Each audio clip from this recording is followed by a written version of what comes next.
The first sign that something strange was about to happen was the sound of a big diesel engine rumbling up the dusty road, even though no one ever came this way anymore. The Arizona morning was cool and quiet, the kind of quiet that makes every unexpected sound feel important. And for 42-year-old Jacob Hartley, who had been trying to revive the old Red Canyon Ranch after years of abandonment, that sound felt like trouble rolling straight toward him. Jacob stepped out of the barn with a coffee mug in his hand and a confused frown on his face. He hadn't ordered supplies, he hadn't hired anyone, he definitely hadn't asked for visitors. The ranch wasn't even open yet. Half the fences were broken, the barns needed new roofs, and the house barely had running water. He was months away from buying livestock, maybe longer. But the truck coming toward him was not just any truck. It was a professional horse transport, long and silver, kicking up a trail of dust behind it as it slowed to a stop right in front of his barn. Jacob froze. He didn't have the money for a surprise, and he definitely wasn't ready for a horse. The driver jumped out before he could say a word. She was a tough-looking woman with sunburnt cheeks and a braid that hung down her back like a rope. Her name, printed on her shirt, was Joe Ramirez. "Morning," she called like this was a normal day. "You Jacob Hartley?" "Yeah," Jacob said slowly. "But I think you've got the wrong place." Joe waved a clipboard at him. "Red Canyon Ranch, right? Owner, Jacob Hartley. Delivery, 1 mustang gelding." Jacob blinked. What? No, I didn't order any mustang." Joe sighed like she had heard this 100 times before. "Well, someone sure did. And he's been in this trailer for 2 days straight, crying for space. So we're unloading him. Paperwork's all here." Before Jacob could protest, Joe walked to the back of the trailer and unlocked the door. The hinges screeched. Jacob stepped closer without realizing it, pulled by pure curiosity. When the ramp dropped, a big, dark shape moved inside. Then, the horse stepped out. And Jacob forgot how to breathe. The Mustang was huge, much larger than he expected for a wild gelding, with a deep chest, long legs, and a mane that looked like black fire blowing in the wind. But the most striking thing was his eyes, sharp, alert, almost too aware. They scanned everything like he didn't trust the world for a second. "He's called Shadow Duke," Joe said, guiding the horse into the sunlight. "Came from a Nevada roundup. 3 facilities refused to train him. Said he was too smart for his own good, too sensitive, too strong." Jacob stared at the horse as Joe continued speaking. "He's supposed to go to a Mustang sanctuary in Utah. But," she flipped through the papers, "someone messed up the routing labels. He got assigned to you instead." Jacob rubbed a hand over his face. This was the last thing he needed. He had come to Red Canyon Ranch after losing nearly everything: his job, his long-term relationship, and the house he couldn't afford anymore. The ranch had been his grandparents' dream, and now it was his only shot at rebuilding a life that made sense. But a wild Mustang? That was more pressure than he could handle. "Joe, I can't take him," Jacob said. "I don't have the setup. I barely have electricity." "Well," Joe replied, "the sanctuary won't be contacting me for pickup until tomorrow. Mix-ups happen. You'll need food, space, and someone calm around him. You seem calm enough." "I'm not," Jacob whispered, but Shadow Duke was staring at him now, not aggressively. Not scared, just watching him like he was trying to understand something. Joe set up a small temporary corral, unloaded hay, and handed Jacob the paperwork before climbing back into her truck. "Good luck," she said, tipping her hat. The truck left a few minutes later, and Jacob found himself standing alone on the ranch with a wild Mustang he had never asked for. Shadow Duke paced the corral, nostrils flaring, ears twitching at every sound. He looked powerful enough to break down the panels if he really wanted to. "What am I supposed to do with you?" Jacob muttered. The Mustang stopped pacing, turned, and walked toward him. Jacob froze. Shadow Duke stopped at the fence, breathing softly, eyes steady on Jacob's face. For a wild horse, he didn't look scared. He looked curious, as if he had already decided Jacob was someone worth figuring out. Jacob felt something twist in his chest. He hadn't seen curiosity. Real, honest curiosity in anyone's eyes for a long time. He pulled an old metal chair from the porch and sat down a few feet away, remembering something his grandmother once told him. Horses don't trust who you pretend to be. They trust who you actually are. I didn't ask for you, Jacob said quietly, but maybe you're here for a reason. Shadow Duke lowered his head toward him, just a little, as if he understood. The sun began to set behind the red cliffs, and Jacob stayed in that chair while the Mustang watched him. Neither made a move to leave. It was the first peaceful evening Jacob had felt in years. But early the next morning, a call came that shattered the calm. A tense voice said, "Mr. Hartley, this is U.S. Mustang Enforcement. We believe the horse delivered to your ranch wasn't just a routing mistake. That Mustang is part of an ongoing investigation. Whatever you do, do not let him out of your sight." Jacob looked out at Shadow Duke grazing quietly in the golden light. Something deep inside him whispered that his quiet ranch life was about to change forever. Jacob's heart pounded as he stared at the phone in his hand. An investigation? Into a Mustang? He looked toward the corral where Shadow Duke stood, ears alert, watching him like he knew something was wrong. The quiet Arizona morning suddenly felt tense, like the desert itself was holding its breath. "What kind of investigation?" Jacob asked. The voice on the phone didn't soften. "That horse is tied to a federal case involving illegal Mustang trafficking. We're sending agents your way. Keep him contained." The call ended. Jacob felt the weight of the words sink in. Illegal trafficking? Shadow Duke? He turned to the horse, this quiet, watchful creature who had spent the night standing near him like he had been waiting for company. None of it made sense. Before Jacob could think of a plan, the crunch of tires rolling over dirt echoed from the road. Not fast, not official, slow and suspicious. A white pickup truck eased to a stop at the edge of the ranch. Two men sat inside, silhouettes behind the tinted glass. Shadow Duke's head shot up, his muscles tensed. His ears pinned back. He sensed danger. The truck didn't move. Neither did Jacob. Then the driver got out.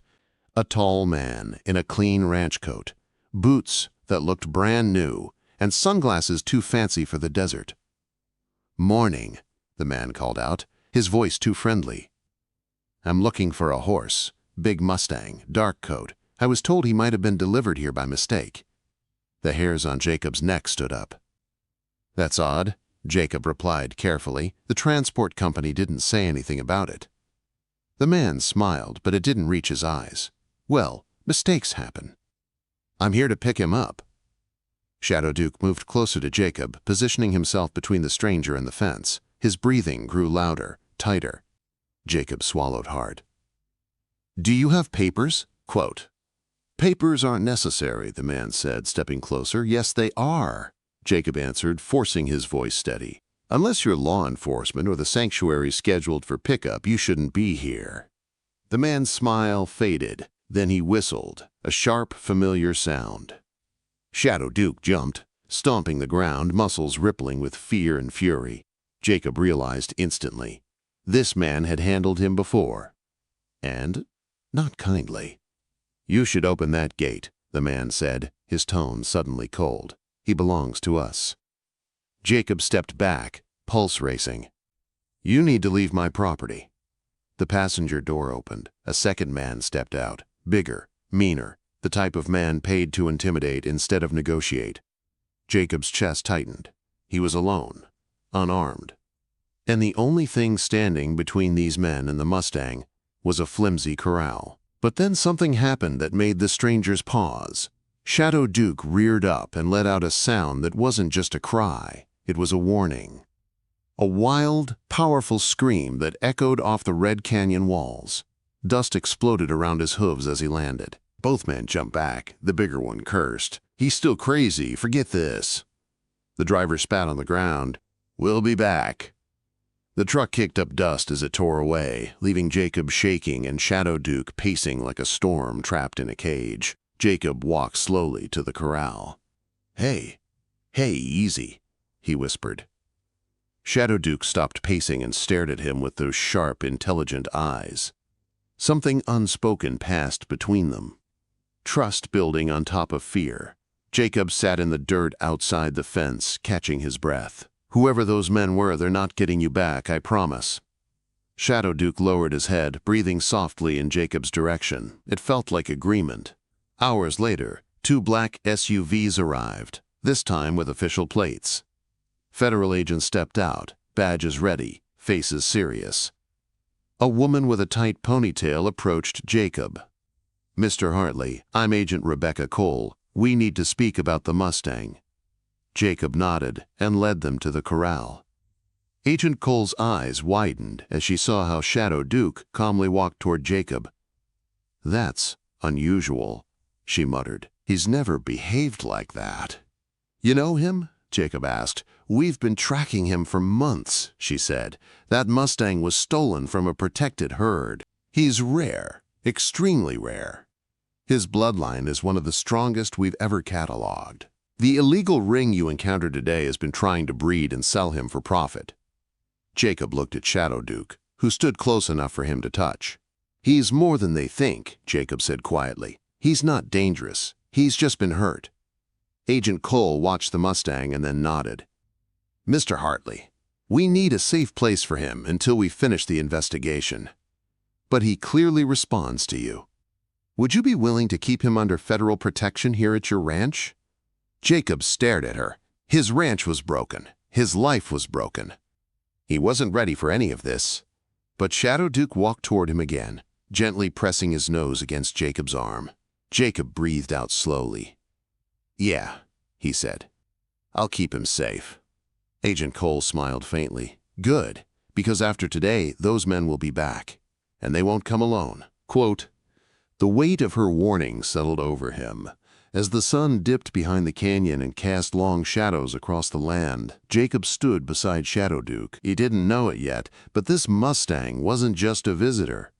He was about to change Jacob's entire life.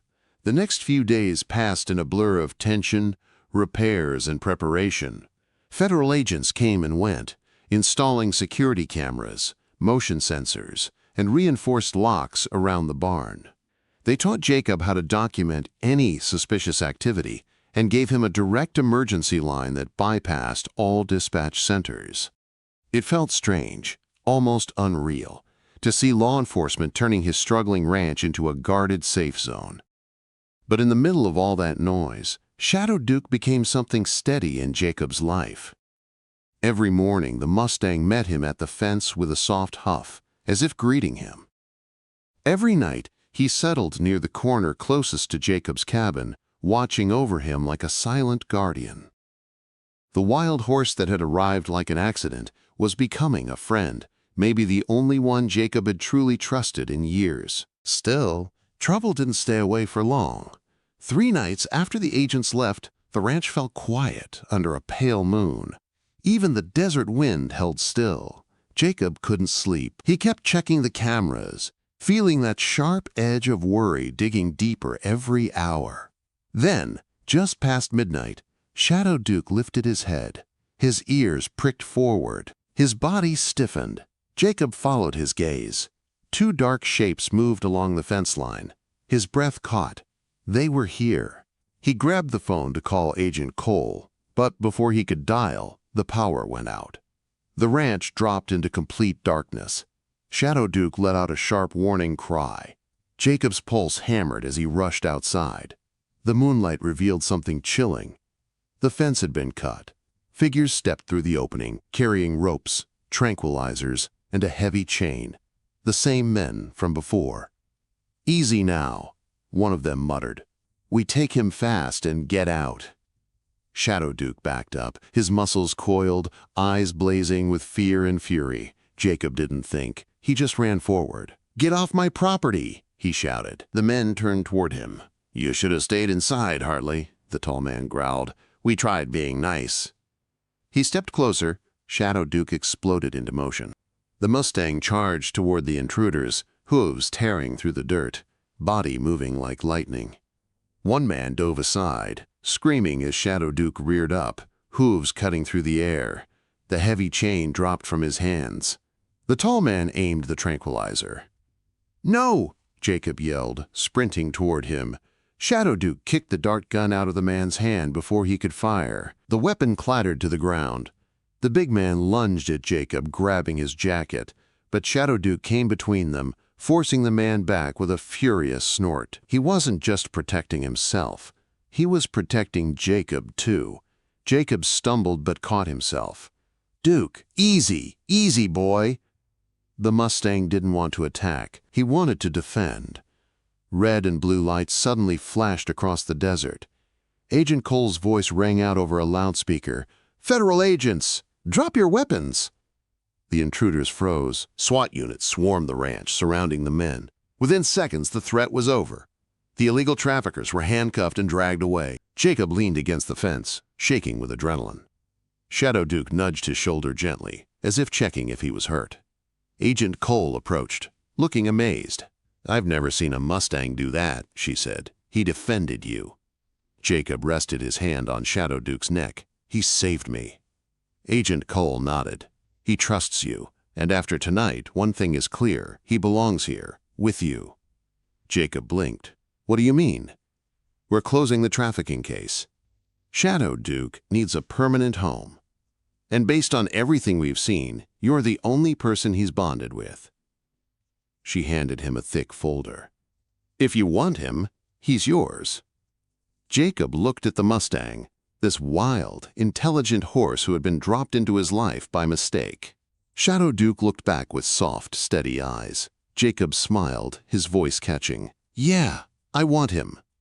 Agent Cole returned the smile. "Then he's officially yours." Quote, "In the weeks that followed, the ranch changed, not because of the repairs or the security, but because of the new life Shadow Duke brought with him. Neighbors began stopping by to meet the legendary Mustang who had taken down traffickers. Donations came from people who heard the story. Volunteers offered to help rebuild the ranch. Jacob's old dream of restoring Red Canyon Ranch began to feel real, not impossible. Shadow Duke became the heart of everything. He followed Jacob around the ranch like a giant shadow. He learned to trust, to listen, to grow calm. And Jacob, in turn, learned how to live again. Months passed, and for the first time, the ranch felt whole. Jacob often sat by the corral at sunset, watching Shadow Duke graze peacefully. The wild Mustang, who arrived at the wrong place, had ended up exactly where he was meant to be. One evening, as the sky turned gold and the desert glowed warm and bright, Jacob whispered, "You didn't come here by accident, boy. You came to save this place. And you saved me too." Quote. Shadow Duke lifted his head, breathing softly against Jacob's cheek. Their bond was unbreakable, and together they rebuilt a life worth living.